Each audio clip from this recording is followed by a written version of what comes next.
So hello guys, welcome to OTS. Now I'm Ash Bhadauria. This is the final and the climaxed video about the budget.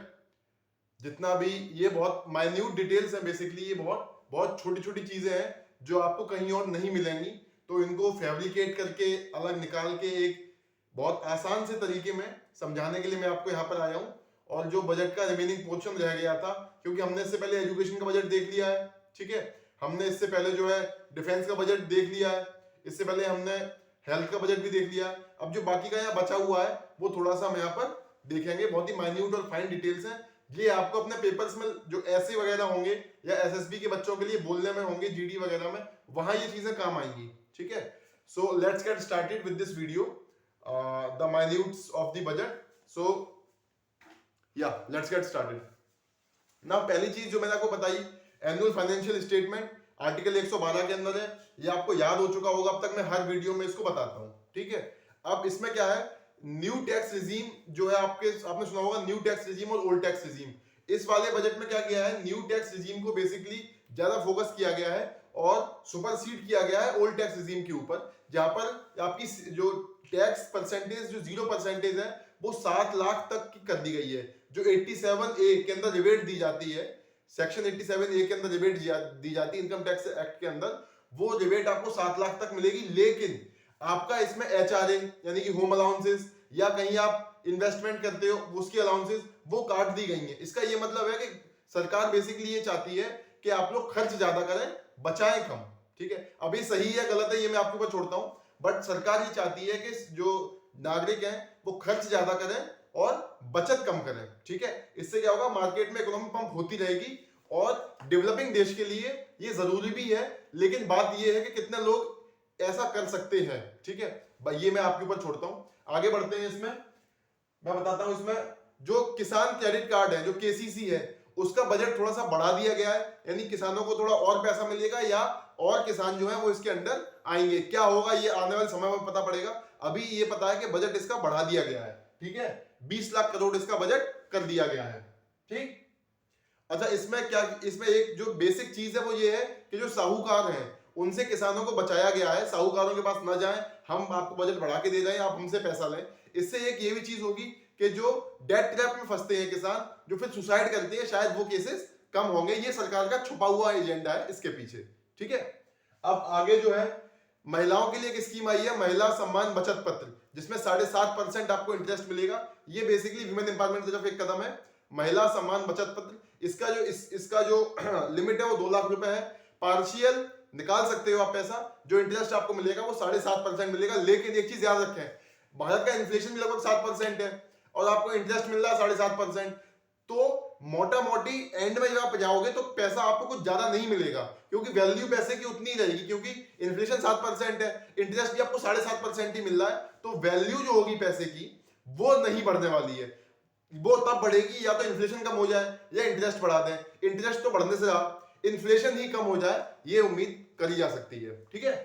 अब हम इसमें आगे बढ़ते हैं। शहरी विकास के लिए 20,000 करोड़ रुपए दिए गए हैं, सॉरी, शहरी विकास के 10,000 करोड़ रुपए दिए गए हैं। ये कैपिटल एक्सपेंडिचर का पार्ट है, जैसा मैंने आपको अपनी पिछली वीडियो में बताया था। शहरी विकास के लिए 10,000 करोड़ रुपए अलॉट किए गए हैं, ये कैपिटल एक्सपेंडिचर के थ्रू देश में लगेंगे और यहाँ का इंफ्रा जो है उसको उत्तम और उत्तम उत्कृष्ट बनाया जाएगा, ठीक है। अब पीएम विकास योजना, पीएम विकास योजना बेसिकली जिनको हम विश्वकर्मा कहते हैं, यानी कि जो गोल्ड स्मिथ्स हैं, जो कॉपर स्मिथ्स हैं, ये लोग जो हैं उनको हम विश्वकर्मा कहते हैं। हमारे प्रधानमंत्री उनको विश्वकर्मा कह के संबोधित करते हैं। उनके लिए जो स्कीम है उसमें बूस्टअप किया गया है, उनको पैसे वगैरह दिए जाएंगे अपना रोजी रोटी को बढ़ाने के लिए, अपना कमाने के लिए, ठीक है। ये एक अच्छी चीज है, जो बिल्कुल ही नीचे तबके के लोग हैं उनके लिए अच्छी चीज है, ठीक। आगे बढ़ते हैं। इसमें सबसे बड़ी दिक्कत इस बजट में क्या है कि हेल्थ सेक्टर पर कोरोना के बाद भी सबसे कम खर्चा किया गया है, और एजुकेशन पर भी कुछ खास खर्चा किया नहीं गया। एजुकेशन भी टॉप 5 टॉप 6 के बाहर आता है।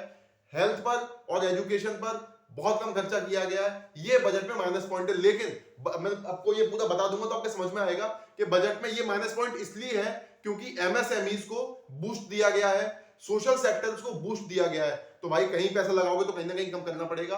तो सरकार बेसिकली आपकी सेहत में और आपकी एजुकेशन में कटौती करके जो गरीब तबका है उसको उठाने के लिए, उसके उत्थान के लिए प्रयासरत है, काम कर रही है। ठीक है ना। पीएम गरीब कल्याण अन्न योजना, ये जो गरीब लोग हैं, निचले तबके के लोग हैं, उन तक खाना पहुंचाने के लिए, उन तक राशन पहुंचाने के लिए जो स्कीम है उसको थोड़ा सा बढ़ावा दिया गया है। सो पीएम गरीब कल्याण योजना के तहत आपको 2 लाख करोड़ रुपए सरकार ने दिए हैं। अब सीनियर सिटीजन सेविंग्स जो स्कीम है उसको 15 लाख से बढ़ा के 30 लाख कर दिया गया है। ये एक अच्छी चीज है सीनियर सिटीजन के लिए कि उनकी स्कीम को जो है उसकी लिमिट जो है 15 लाख से 30 लाख कर दी गई है। अब आप उतने पैसे जमा कर सकते हैं, आपको उतने पैसों में इंटरेस्ट मिलेगा। ठीक, आगे जल जीवन मिशन के लिए पैसे बढ़ाए गए हैं। जल जीवन मिशन का जो है मकसद है वो ये है कि आपके हर घर तक भारत के जो पानी है वो टेप वाटर पहुंचे, कोई भी अनहाइजीनिक पानी का इस्तेमाल ना करे, टेप वाटर पहुंचे, उसके लिए जल जीवन मिशन चालू किया गया था। उसके पैसे भी बढ़ा दिए गए हैं, 70,000 करोड़ रुपए उसमें स्कीम में इन्वेस्ट किए जाएंगे। हेल्थ का मैंने आपको बता दिया कम है, 2% ऑफ जीडीपी है केवल हेल्थ का। रिसर्च एंड डेवलपमेंट का 0.7% ऑफ जीडीपी है, जो कि काफी कम है, लेकिन मैंने आपको बता दिया कि कारण क्यों है कि ये कम है। इसका कारण है जो मैं आपको बता चुका हूं। ठीक है, अच्छा, जो प्रेशियस मेटल्स हैं उनके बेसिकली सिगरेट्स महंगी हुई हैं, आपको पता ही होगा, और जो प्रेशियस मेटल्स हैं वो महंगी हुई क्योंकि उन पे इंपोर्ट ड्यूटी बढ़ा दी गई है। सिगरेट जो महंगी हुई है उनका जो टैक्स जाएगा वो नेशनल कैलामिटी फंड में जाएगा, जो सरकार का एक फंड है, जो जहां कहीं आपदा आ जाती है वहां जो पैसा लगता है, तो नेशनल कैलामिटी फंड है, उसमें वो पैसा जाएगा जो सिगरेट के ऊपर टैक्स वगैरह बढ़ाया गया है।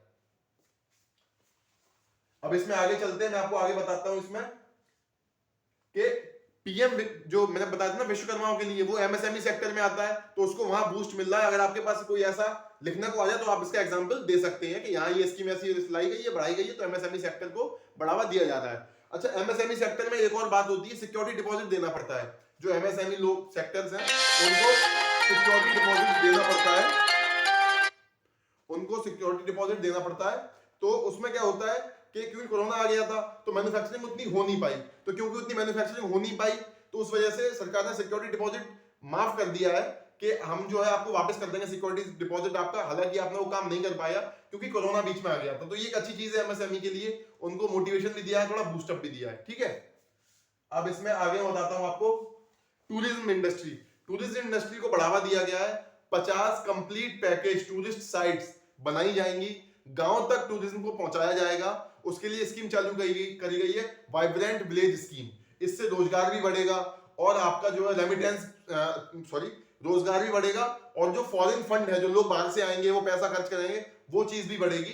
तो ये एक अच्छी चीज इसमें करी गई है, इसके लिए भी स्कीम वगैरह बनाई गई है और पैसे इसमें बढ़ाए गए हैं। तो क्योंकि इन सब चीजों में पैसे बढ़ाए जा रहे हैं, सरकार बेसिकली, क्योंकि सरकारी नौकरी तो 10 लाख खाली है, वो भर्ती नहीं हो पा रही। मैन्युफैक्चरिंग हमारे पास इंडिजीनियसली कुछ है नहीं, सब बाहर की है। तो जॉब क्रिएशन बेसिकली एक बहुत बड़ा ऑब्स्टिकल है, इरिटेंट है गवर्नमेंट के लिए। तो इस चीज को, जो जॉब अपॉर्चुनिटी है, वो सरकार ऐसे बढ़ा रही है। और इस बजट में उन्होंने साफ संदेश दे दिया है कि एंटरप्रेन्योरशिप पर ध्यान दें, खुद के बिजनेस को बनाएं, खुद के बिजनेस पे ध्यान दें, सरकारी नौकरी के भरोसे ना बैठ जाएं, हमारे पास नहीं है। ठीक है, ये सरकार ने बेसिक क्लियर मतलब बता दिया है। तो वही मैं आपको बता रहा हूं कि अगर आपके दिमाग में कुछ ऐसा है तो इसको आगे करिए, सरकारी नौकरी के भरोसे मत बैठे रहिएगा। आगे बढ़ते हैं, अप्रेंटिसशिप स्कीम जो है लागू की गई है बच्चों के लिए, 47 लाख बच्चों के लिए, उनके स्किल डेवलपमेंट के लिए। ये आपका यूथ एम्पावरमेंट के सेक्शन में ये चीज काम आ जाएगी। Apprenticeship scheme for 47 lakh students for their skill development. अब आगे मैं आपको बताता हूं, टैक्स कंप्लायंस पर सरकार जो है वो काफी स्ट्रिक्ट है। डिजी लॉकर को एमएसएमईज के लिए वो मान चुकी है कि हाँ डिजी लॉकर ये वैलिड है, लेजिट है, लेकिन टैक्स कंप्लायंस के जो डिजिटलाइजेशन है उसके लिए गवर्नमेंट काफी स्ट्रिक्ट है। आपका कहीं भी चेक वगैरह होता, अच्छा जो पैन कार्ड को आधार से लिंक कराने वाली स्कीम है वो सब है, इनके लिए सरकार काफी स्ट्रिक्ट है ताकि जो फ्रॉड्स हो रहे हैं वो कम से कम हो और इन सब चीजों से बचा जा सके। हालांकि सरकार को ब्लैक मनी पे भी काम करना चाहिए, जो मैंने आपको बताया था पिछले वीडियो में, टैक्स कंप्लायंस केवल 11.1% ही है, इसका मतलब है ब्लैक मनी धड़ल्ले से मार्केट में चल रहा है, उसके लिए भी गवर्नमेंट कुछ करना चाहिए। पीएम आवास योजना जो है उसमें 80,000 करोड़ रुपए का इन्वेस्टमेंट किया गया है, फिर से वो सोशल सेक्टर की स्कीम है, पैसे बढ़ाए गए हैं, 80,000 करोड़ का इन्वेस्टमेंट किया गया है, 80% राइज किया गया है इसमें, 80% राइज। तो ये भी सोशल सेक्टर में स्कीम ये आ जाएगी, आप इसका भी एग्जांपल दे सकते हैं। जैसा कि मैंने आपको बताया, सोशल सिक्योरिटी स्कीम उन पर फोकस किया गया है, एमएसएमई पर फोकस किया गया है, और एंटीबायोटिक्स जो आपका ये मेडिसिनल फील्ड है उसमें क्या है, चाइना की अभी पकड़ है। हालांकि एपीआई जो है इंडिया चाइना से लेता है, बट एक मेडिकल इंडस्ट्री में भारत की अच्छी खासी इज्जत है, एक्सपोर्ट करता है भारत दवाइयां, लेकिन अभी एंटीबायोटिक्स के एक्सपोर्ट में चाइना बहुत आगे है। अगर टोटल एक्सपोर्ट देखा जाए दुनिया का तो 42% एक्सपोर्ट चाइना करता है, अपना क्या है, अपना 8.8% है।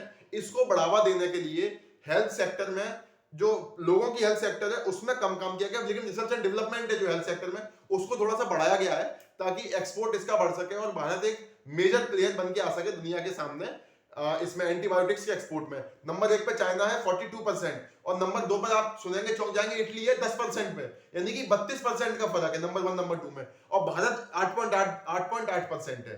तो इसमें थोड़ा सा पैसा बूस्टअप किया गया ताकि भारत जो है इस सेक्टर में भी उत्थान कर सके।